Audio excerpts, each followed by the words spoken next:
Hello students, today we will study the first chapter of 7th class science, nutrition in living organisms, plants.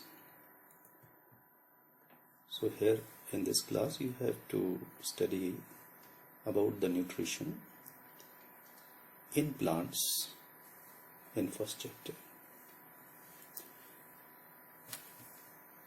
So plants, they prepare their own food with the help of sunlight, carbon dioxide, water. They prepare their own food by photosynthesis and supplies food to other living organisms which are heterotrophs. So you see, in earlier classes, in 6th class, you have already learned that food is essential for all living organisms. We also learned that carbohydrate, protein, fats, vitamins, minerals are all important components of our food.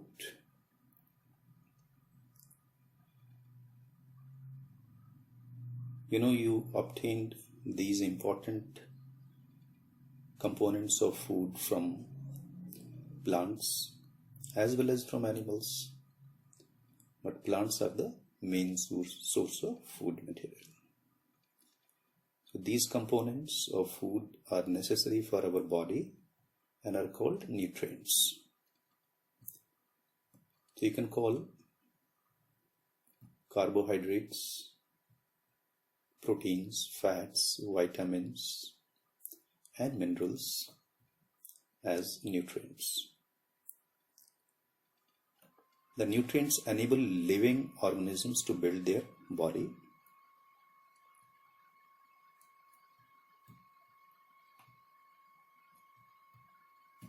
to grow,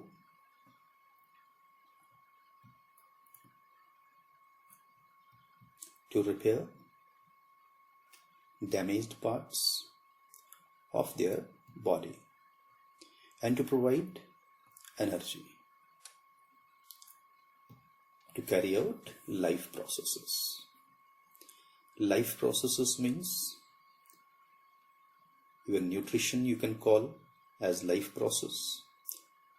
Nutrition, respiration, excretion, transportation, they're all life processes. Reproduction, they're all life processes. So energy is required to carry out these processes. So nutrients are very important to build our body, to grow our body, to repair damaged parts of the body.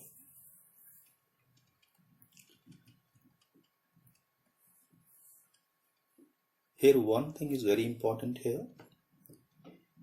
Nutrients जो हैं human being के लिए या animal के लिए, carbohydrate, proteins, fats, vitamin, minerals हैं, okay. पर plants के लिए जो हम आगे देखेंगे, कार्बोहाइड्रेट न्यूट्रिएंट नहीं है, प्रोटीन न्यूट्रिएंट नहीं है, फैट्स न्यूट्रिएंट नहीं है. This is simple thing. Plants के लिए न्यूट्रिएंट क्या होंगे? प्लांट के लिए न्यूट्रिएंट्स होंगे सिंपल इनऑर्गेनिक मॉलिक्यूल्स, जैसे carbon dioxide is there, water is there, minerals are there. ठीक है, वो न्यूट्रिएंट्स हैं. प्लांट्स बहुत ही सिंपल चीजों को कन्वर्ट करता है ग्लूकोज में, कार्बोहाइड्रेट में. ग्लूकोज कार्बोहाइड्रेट ही है. तो प्लांट की जो न्यूट्रिएंट्स हैं दे आर वेरी सिंपल. यहां जो न्यूट्रिएंट्स की बात कर रहे हैं हम, carbohydrate, protein, fats, they are the nutrients of animals. Now you see, nutrients are taken in through their food by living organisms. Means food contains nutrients and are utilized in their bodies. This process of obtaining and utilizing food,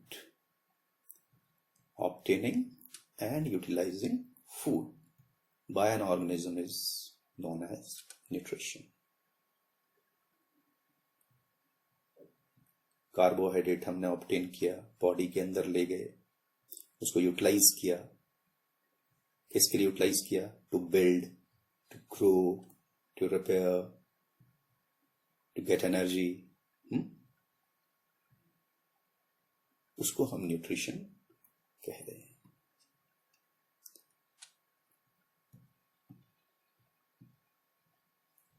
The process of obtaining food is not the same in all organisms. ये सब पढ़ा हुआ है आपने. अलग अलग organisms में अलग अलग तरीका है फूड को ऑब्टेन करने का. On the basis of food habits, the mode of obtaining the required nutrition by the body had been divided into the following two categories: autotrophic nutrition and heterotrophic nutrition. Auto means khud, self. Trophy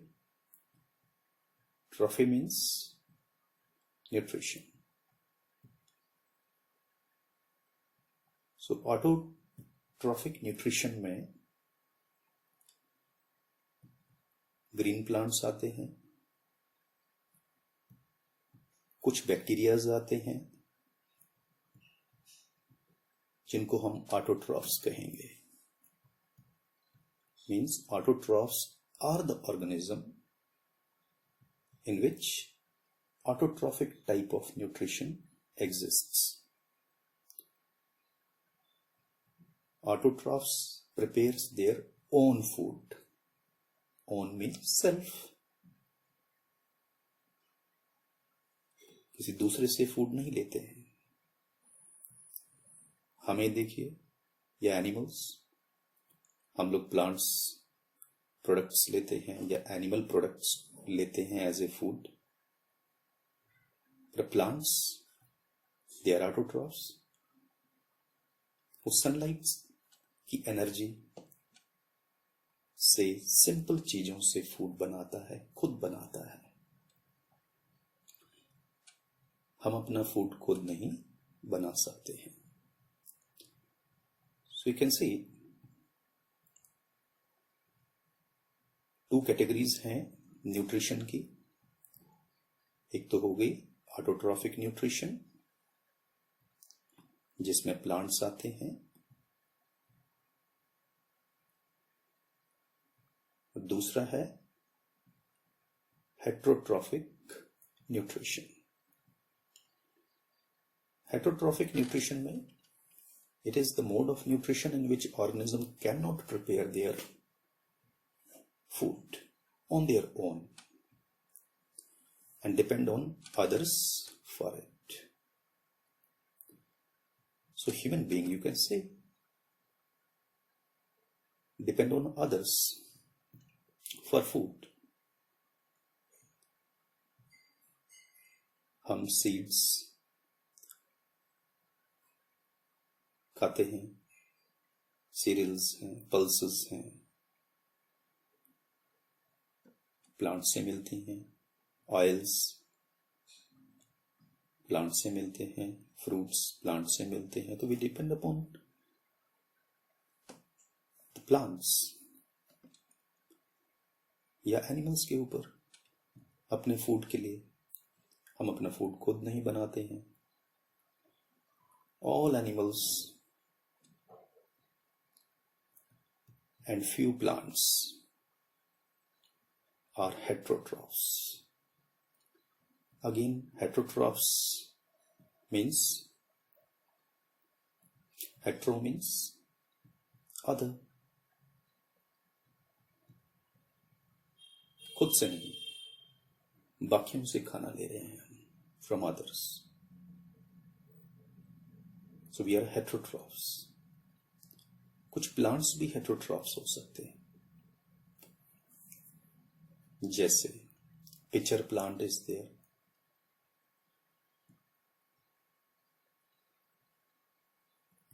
insect को खाते हैं, they are heterotrophs. वो photosynthesis भी कर सकते हैं, पर insect को भी ईट करते हैं. They can digest insects, small living organisms, उनको आप हेटेरोट्रॉफ्स बोल सकते हैं. सो there are two basic categories of nutrition: autotrophic and heterotrophic nutrition. यहाँ डायग्राम सिंपल है. इसमें plant, what the plant is saying here, I can prepare my own food by using water and carbon dioxide in the presence of sunlight that is captured by chlorophyll. इसी chapter में आगे detail में पढ़ेंगे. इसमें sunlight में जो energy है, उस एनर्जी को ये क्लोरोफिल मॉलिक्यूल ट्रैप कर लेते हैं. क्लोरोफिल मॉलिक्यूल की प्रॉपर्टी है सनलाइट की एनर्जी को कैप्चर करना. फिर वो एनर्जी यूटिलाइज होती है जो क्लोरोफिल के पास है वाटर और कार्बन डाइऑक्साइड से. क्या बनाना है? ग्लूकोज.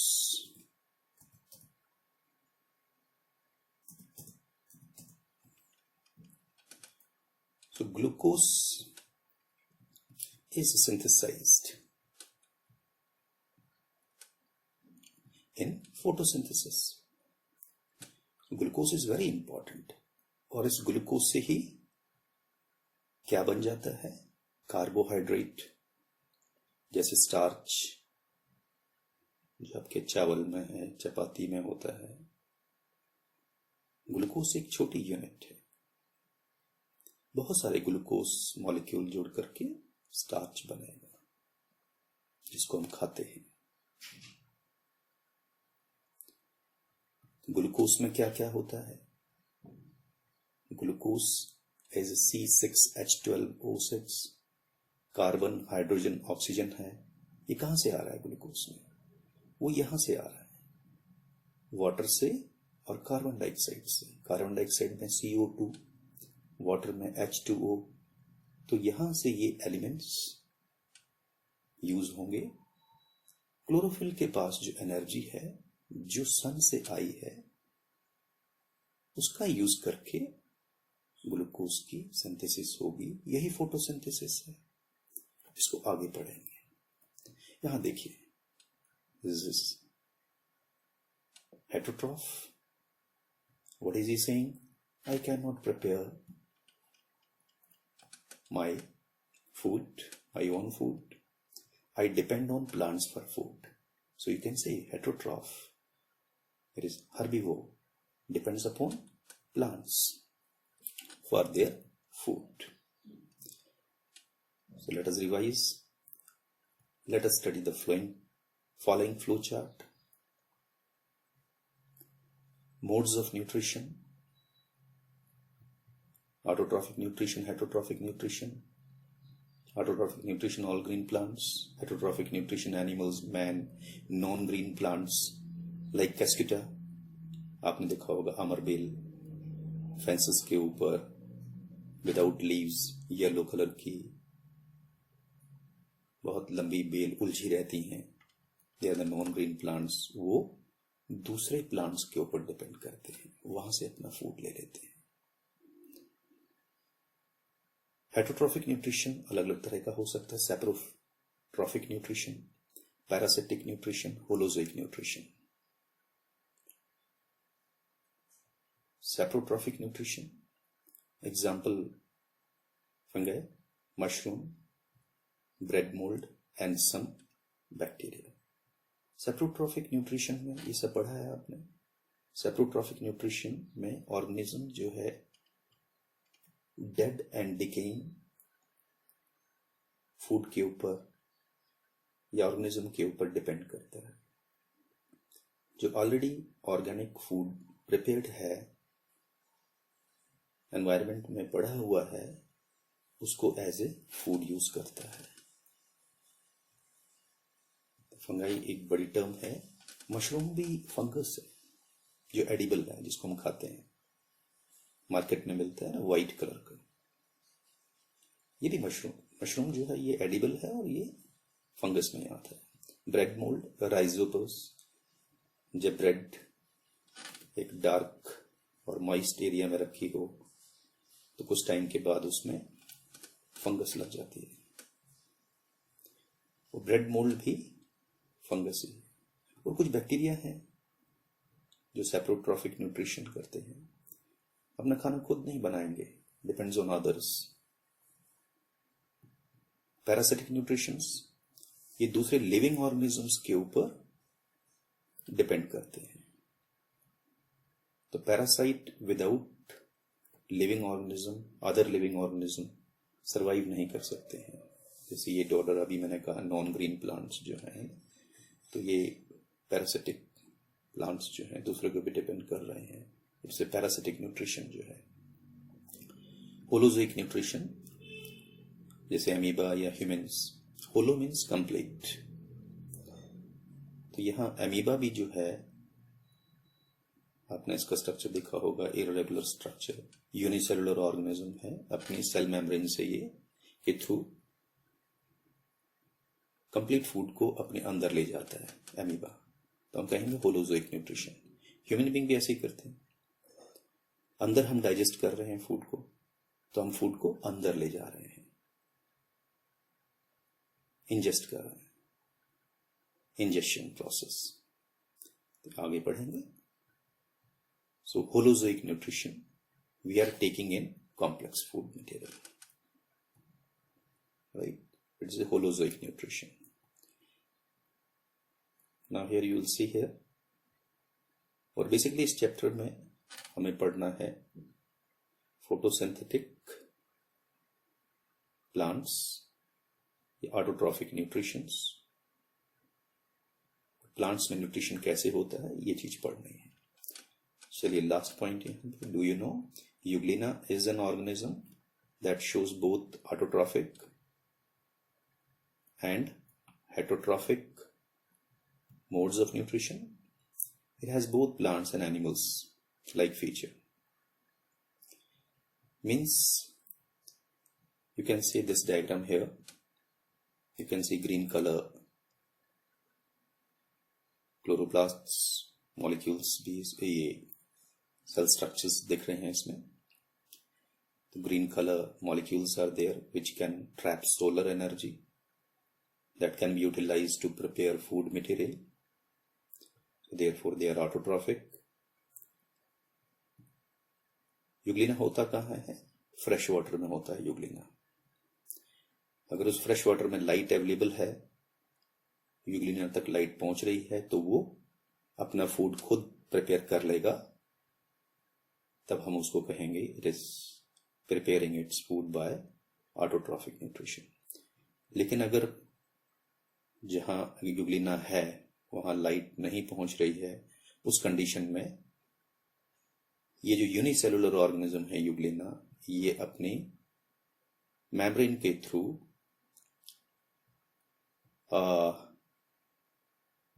थ्रू तो ये वेस्ट बाहर निकाल सकता है. यहां आप ऊपर देखेंगे टॉप में फ्लैजेला इज देयर. इसकी मूवमेंट से फूड यहां से अंदर चला जाएगा. फूड को ये एनगल्फ कर लेता है अंदर यहां से, और वो फूड कॉम्प्लेक्स फूड होता है. तो तब हम कहेंगे कि यूग्लिना हेटरोट्रॉफिक न्यूट्रिशन कर रहा है in the absence of light. तो यूग्लिना में दोनों तरह का न्यूट्रिशन हो सकता है, depending upon the availability of light या एब्सेंस ऑफ लाइट के ऊपर डिपेंड करेगा। इसलिए हम कह सकते हैं कि यूग्लिना में प्लांट की तरह और एनिमल की तरह दोनों फीचर्स अवेलेबल हैं। So in the next video will continue with photosynthesis, जो कि मेन टॉपिक है इस चैप्टर का, nutrition in living organisms, plants. Plants के बारे में पढ़ना है, प्लांट्स कैसे अपना फूड प्रिपेयर करते हैं। So will discuss